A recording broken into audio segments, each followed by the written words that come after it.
When my dad was in high school, the family bought its first tractor, which was great because it meant that they no longer had to farm with horses anymore. And it's the Case tractor that sits out by our sign.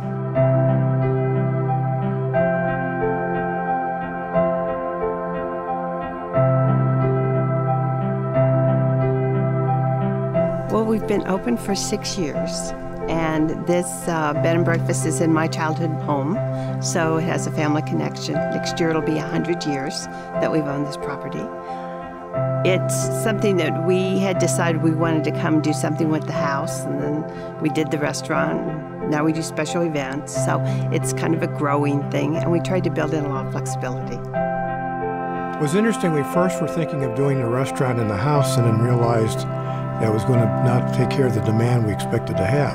So our next concept was to convert the barn into the dining room, and we added on the entryway restrooms and the kitchen. I think one thing that's kind of fun is to meet the various people that come. They're from all over the world and they have different ideas. Bob and Linda are really interesting to visit with out here, and we've found that they've had kind of an interesting career path. And both of them, of course, are in the B&B's scrapbook that shows how it's been redone and stayed in the family.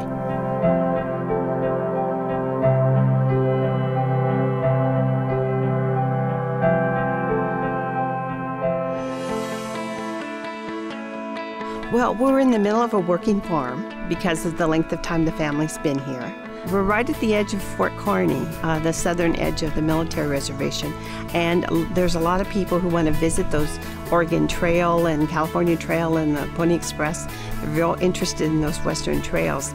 It's a destination kind of thing, so we look for a B&B that is more of a destination, and then once you're there, one that is clean and does actually have breakfast and it is, edible.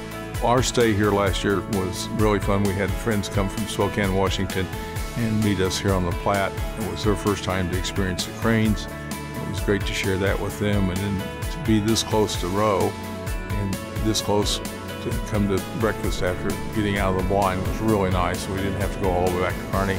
This morning we got up before the crack of dawn and went out for the dawn sandhill crane departure of the thousands of cranes from the Audubon Sanctuary. Well, we did see a quilt shop yesterday and a cook store in Kearney, and we're going to go today to the Frank House and to a cookbook publisher, probably the Classic Car Museum, and some of the sites. People spend a lot of time outside, walking around, listening to birds, looking at corn, trying to figure out how the irrigation system works. There's just a lot of things to learn on a farm. And we have maps, and we found that that was helpful for people so they'd feel more comfortable walking around the area. We get a lot of in-guests on the weekends who want to stay here because they also want to eat here, and they can just stay on the property, don't have to leave. In our restaurant, we serve family-style dining. We have smoked meats, scratch desserts. Probably the central thing that we really like, of course, is the smoked meat.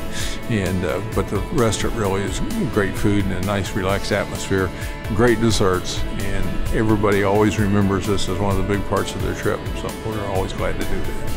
One thing we notice is when our guests come, they go, wow, because they looked at the web, they know what it's going to look like, but they're kind of impressed when they get out of the car. In many ways, a bed and breakfast are a better way to stay over a hotel because you're a smaller environment with less people coming and going. It's a much more relaxed atmosphere.